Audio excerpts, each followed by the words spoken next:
আসন্ন ত্রয়োদশ জাতীয় সংসদ নির্বাচনকে ঘিরে বাংলাদেশের রাজনীতি এখন সরগরম। দীর্ঘ রাজনৈতিক অস্থিরতা, অভ্যুত্থান এবং ক্ষমতার পালাবদলের পর দেশ এখন নির্বাচনমুখী।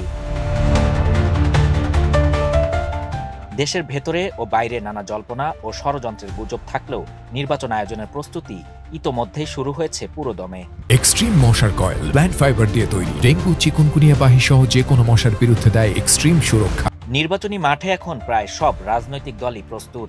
যদিও জুলাই সনদ ও পিআর পদ্ধতি নিয়ে বড় দলগুলোর মধ্যে তীব্র মতভেদ রয়েছে, তবুও নির্বাচনী প্রস্তুতিতে কোনো শিথিলতা দেখা যাচ্ছে না।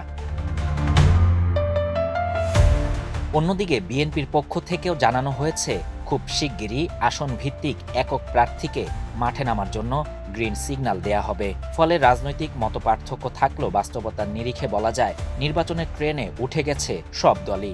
রাজনৈতিক বিশ্লেষকরা বলছেন মতবিরোধ বা আদর্শগত পার্থক্য থাকলেও যদি সব দলের অংশগ্রহণ না থাকে তবে নির্বাচনের গ্রহণযোগ্যতা নিয়ে থেকে যাবে বড় প্রশ্ন।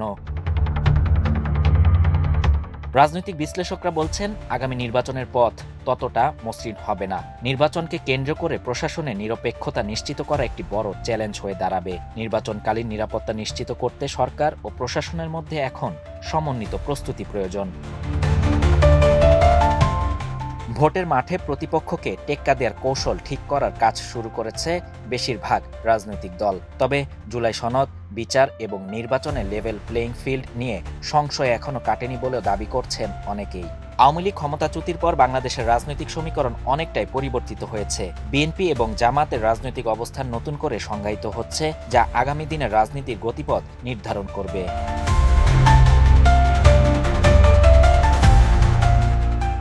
অনেকে ধারণা করেছিলেন আওয়ামী লীগের পতনের পর বিএনপি অবাধ ও সুষ্ঠু নির্বাচনের সুযোগ পেলে বিপুল ভোটে জয়ী হয়ে সরকার গঠন করবে। কিন্তু কয়েক মাসের রাজনৈতিক টানাপোড়েন, অভ্যন্তরীণ দ্বন্দ্ব এবং নানামুখী ঘটনায় নতুন জোটের কারণে পরিস্থিতি আর সরল নেই।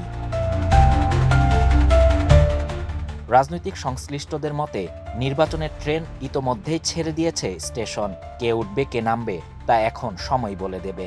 কিন্তু যেভাবে প্রশাসনিক, রাজনৈতিক, কূটনৈতিক ও অর্থনৈতিক প্রস্তুতি এগোচ্ছে তাতে ফেব্রুয়ারির প্রথমার্ধে নির্বাচন আয়োজন এখন সময়ের অপেক্ষা মাত্র। তারা বলছেন বাংলাদেশের জনগণ চায় শান্তিপূর্ণ, অংশগ্রহণমূলক ও স্বচ্ছ একটি নির্বাচন। তাদের বিশ্বাস রাজনৈতিক অনিশ্চয়তা দীর্ঘ অধ্যায় পেরিয়ে এবার হয়তো নির্বাচনের সেই ট্রেনে চড়েই গণতন্ত্রের নতুন সূর্যোদয় দেখবে বাংলাদেশ।